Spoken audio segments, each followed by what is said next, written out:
Good morning, ladies and gentlemen. It's a pleasure to be here with you and share with you information that will make every one of you a messenger of health and well-being to the people that you visit, the people that you come across, the people whose lives you will touch because you will teach them that they are not sick, they are thirsty.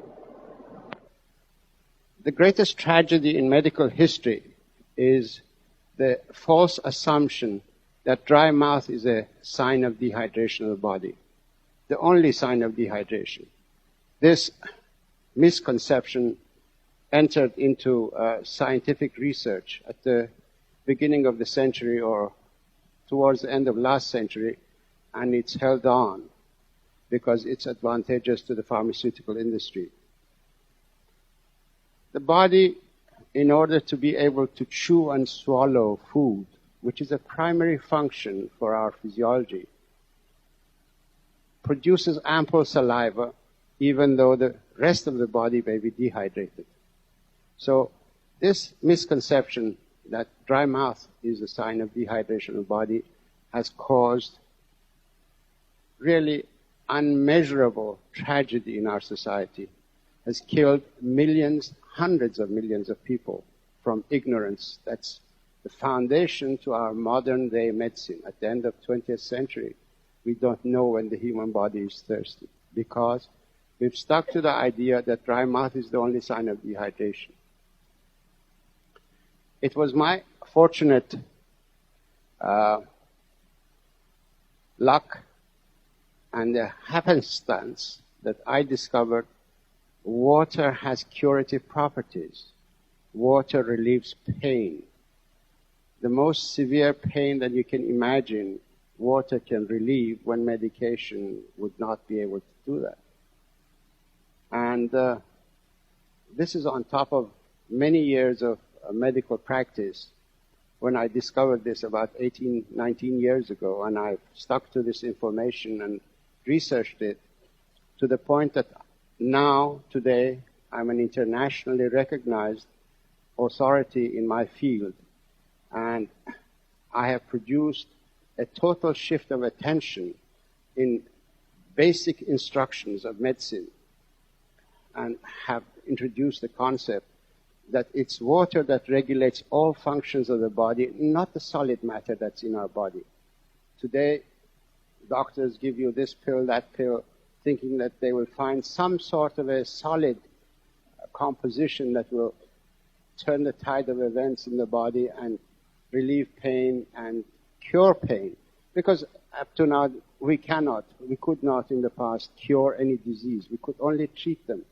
If you go and study a book in medicine, you will see that page upon page, hundreds of pages are written about any one topic, explaining the situation in the body when that disease is in the body. And when it comes to the explanation of what causes the disease, they all say etiology unknown. In other words, we don't know the cause. Today we now understand that dehydration that settles in the body, expands gradually, produces so many different symptoms and signs. And because lack of water will also produce physiological upheaval in the body, the conditions that are produced by dehydration have been labeled as disease conditions. So many health problems of our society are produced just by dehydration. We can cure many, many diseases, many different pains, by adjusting the water intake of the body.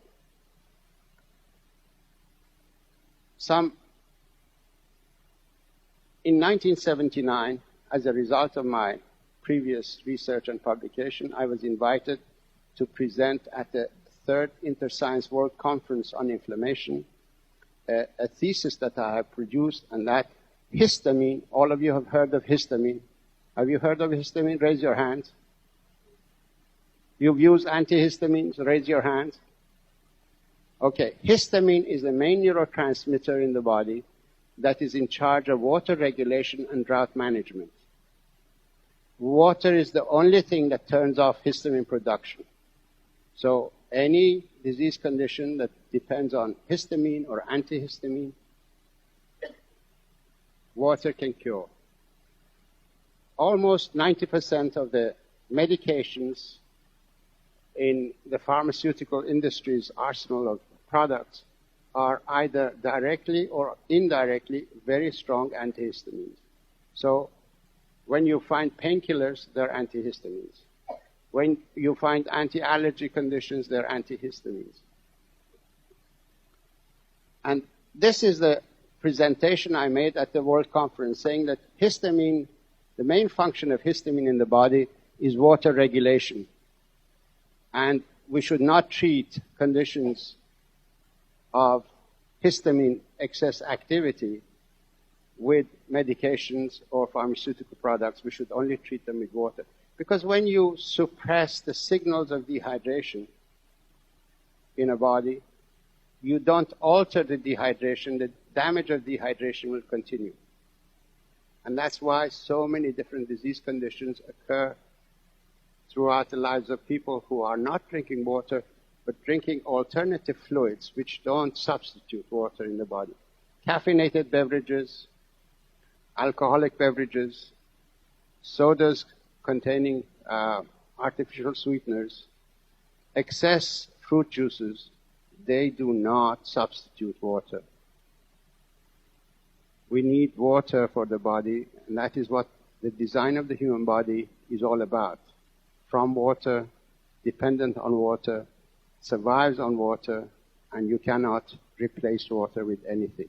You may hush its cries for water, but you will not alter the course of the disease that is produced by dehydration. The reason why I'm here this morning, the reason why I accepted to come and talk before you, because you are the people who go and make contact with others. You come across people. You can become educators. You can teach people that they're not sick, they're thirsty. And my main concern in this crusade is asthma. Asthma in children. Newsweek has got an article. I recommend you to get this Newsweek and read it. It is May 26, 1997. Life magazine has got an article in the same week about asthma. And the title goes, 50 million Americans with allergies or asthma, now you can take control of your life. Yes, they're right. They can take control of their life, but with water, not with the medication that the articles have been produced because the pharmaceutical industry has advertised 16 or 18 pages of full-page advertising in the magazine. When a child develops asthma, it means dehydration. The human body is composed of water. 85% of the brain is water. Every cell of the brain is 85% water. The rest of the soft tissue cells are 75% water. When you don't drink enough water, the body does not manufacture water from any other source. When you metabolize food, some water is produced, but not to the extent that the body needs. So a child that's developing and it's expanding, every cell of its body requires 75% water before it develops into a new cell and the child could grow. We'll get stunted growth. We'll get mental problems. We'll get emotional problems. We'll get DNA damage and so many different disease conditions produced by dehydration can ensue. So please take this message to people that you meet and explain to them. You can always explain to people very simply. The lung tissue is full of berries. The berries of the lung contain air. Excuse me. Imagine this bunch of grapes, to be a section of the lung tissue. Each berry is full of air. If If water doesn't get into the lung tissue, it becomes raisins.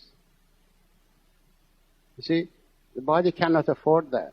So it shuts down the lung tissue, the passageways, so that air that comes out doesn't bring water out with it. Because every time you breathe, when you breathe out, you bring a lot of water out of the body. Asthma is a state of dehydration that the body has installed or is executing drought management program. The lung evaporate. If you give a person with asthma water, very simply water, give them 2 glasses of water, 3 glasses of water, depending on their size and age, they will not get asthma. If they're in the middle of an attack, you can give them water and a little bit of salt, because another substance which is highly antihistaminic is salt. Because in the human body there are 2 pools of water or 2 oceans of water. There is the ocean of water that's inside the cells of the body, and then there is the ocean of water that's outside of the cells of the body. When the body becomes dehydrated, the ocean outside is maintained. In other words, water is borrowed from the cells, and it's the ocean outside expands, and from there, water is injected into the cells that are important, such as the brain cell, the liver cell, and so on. When you have asthma, this is a crystalline salt, sea salt. All you need to do is to give a person with asthma 2 glasses of water and put 2 of these grains of salt on their tongue. That acts almost like an inhaler. It aborts an asthma attack. Take this information to the people you meet. I suggest that you read this book, Your Body's Many Cries for Water. I think you can get it from Caraco and thoroughly become knowledgeable about dehydration in the human body and what are the symptoms of dehydration. And then subsequently take this message to the people you meet, and you become the angel of health, good health. And you will be able to share the information that's new in medicine, and medical profession in the commercial system is not going to take this information to the public.